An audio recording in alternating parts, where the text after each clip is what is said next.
As you start your meditation practice, it is really helpful to bring kindness and curiosity to yourself in that practice. So before we jump into this video, it'd be really helpful if you've already watched the permissions for practice video. So I'll just give a little pause here. So if you want to stop this video and watch that one, that'd be good. Okay, if you're still watching, then I'm going to assume that you've already seen the other video and we'll just jump into this one. One of my main teachers from Dawn Mountain, Harvey Aronson, really emphasizes kindness and curiosity in his teachings, and I found it super helpful to try and bring those qualities into my own practice. So that's part of the reason that I want to share this with you in this sort of introductory unit before we really jump into the main materials. Let's start with kindness.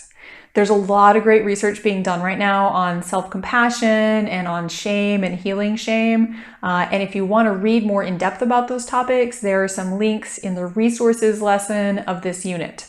But briefly about kindness, you're going to have a lot of opportunities to practice kindness toward yourself as you start your meditation practice. As you begin to meditate, you're really going to be practicing a type of skill that most of us don't have that much familiarity with. In school, we typically learn a lot of content. So we'll learn, dates and names and places and math and how to solve problems and things like that. But we don't necessarily actually learn how to work with our minds. So now you're going to be learning how to work with your mind, how to cultivate new mental habits. And this is a really different type of learning from what we're used to. So it's really helpful to just start by giving yourself a lot of patience, a lot of kindness, a lot of opportunities to fall on your face, so to speak, and get back up and learn from that. If you think about it, if you knew or had a child who was just learning to walk, every time that kid fell down, you wouldn't shame them, right? But often we tend to shame ourselves a bit internally when we're trying to meditate and we get distracted or we just feel like we've had a bad session or whatever. So if you can give yourself the same kindness, the same patience, the same opportunities for repetition that you would give to a little child, that is going to be super helpful as you start this new practice. As we hold the intention to bring kindness to ourselves in our meditation practice, I just want to be clear that we're not just doing that because it's a good idea and it makes sense and we should be kind to ourselves, which is all true. I also want to underscore that it actually helps us to learn this new habit pattern and this new behavior. We sometimes feel as though if we're really tough on ourselves, we're going to learn better, but actually that's not the case. And I've mentioned this a bit in the video on permissions for practice. So if you can just give yourself as much permission as possible to fall down, that really helps with the kindness toward yourself.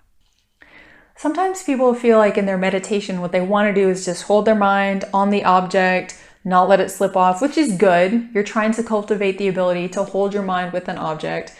But sometimes what happens if you get too focused on just doing that is that the obstacles, thoughts that come up, distracting sensations in the body, whatever it may be, those obstacles, we might kind of end up pushing them away, or just as soon as we recognize that that's coming up, immediately trying to bring ourselves back in kind of a tense way to the meditation. But if instead we can take the obstacles that come up in our meditation as opportunities to learn and opportunities to practice kindness to ourselves, then that's actually where we get our meditation superpowers from. The obstacles, so to speak, like becoming distracted, every time you overcome that state of mind, or every time you learn to work more skillfully with it, you're actually benefiting yourself, not just for your meditation practice, but for daily life when you're going to use those skills of concentration, coming back to whatever it is you're doing, and doing all of that with kindness towards yourself. That can really transform a meditation practice from 10 or 15 or 20 minutes of trying to keep your mind on an object to a different way of relating to yourself. As you start or deepen your meditation practice, the main thing I want you to take away from this section on kindness is that every experience is part of your growth. Every time you become distracted, it's an opportunity.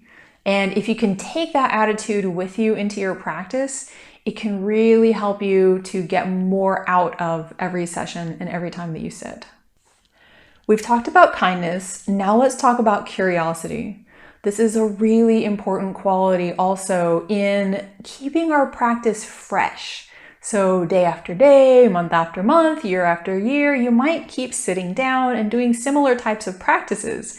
But if you have a sense of curiosity about what's going to happen in every session, it really helps you to tune into what's happening in that session, as opposed to having a plan, sitting down and wanting to stick to that plan.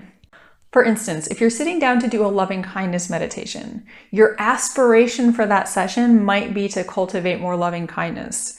If your plan, though, is, I'm going to feel loving kindness for the next 15 minutes, you may miss the opportunities that come up in that practice to feel where your resistance, for instance, to loving kindness is. If you can approach that meditation session with a sense of curiosity, like, I'm going to try and cultivate loving kindness, I wonder what's going to happen when I do that, you're more likely to enter that session. And then if something does come up, if your resistance to loving kindness comes up in that session, you'll be able to bring your focused, concentrated mind to bear on exploring what your resistance to loving kindness is. And that's so much more valuable to you as somebody who's cultivating your ability to have an open heart than just feeling the open heart. When you realize what your obstacles to, for instance, loving kindness really are, then you can bring attention, you can bring kindness and awareness to those obstacles. Let them unfold. Let them share maybe some of the wisdom that they have to share with you. And then you'll find it much easier to work through that obstacle afterwards. We often have obstacles to these states of mind like loving kindness or calm and settling that we're not even aware of.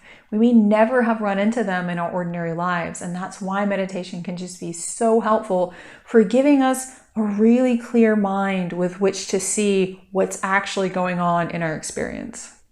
And I do want to acknowledge that it doesn't feel as delicious to put your energy, your attention into those moments of resistance that come up, instead of just, relaxing into loving kindness or just having a calm and settled mind. But it's so much more helpful in the long run. So that's my advertisement for embracing these obstacles and really transforming them into something that can boost your practice through just your simple use of curiosity. Here's my recommendation for how to use the different meditation tracks that I've created for this course. So obviously I would like for you to use them, but if you find that you're getting into a particular meditation session and something comes up that's different from what you expected, or that's different from what's happening in the guided track, I hope you feel permission to just pause that track, let whatever's coming up for you really come up into your attention, bring your attention in a calm, focused way to bear just on what's coming up for you. Let it speak. If you want to, make some notes if you have a little journal or diary that you keep by your meditation spot. And then if it dissolves, go back to your meditation. Or if you end up spending the rest of your time with that topic, that's fine too. You can always try that meditation again the next day or later that afternoon or something like that. I hope you'll be able to connect with your own kindness and your curiosity, to use these meditations in this course to really get connected with yourself and to benefit as much as possible from your meditation practice.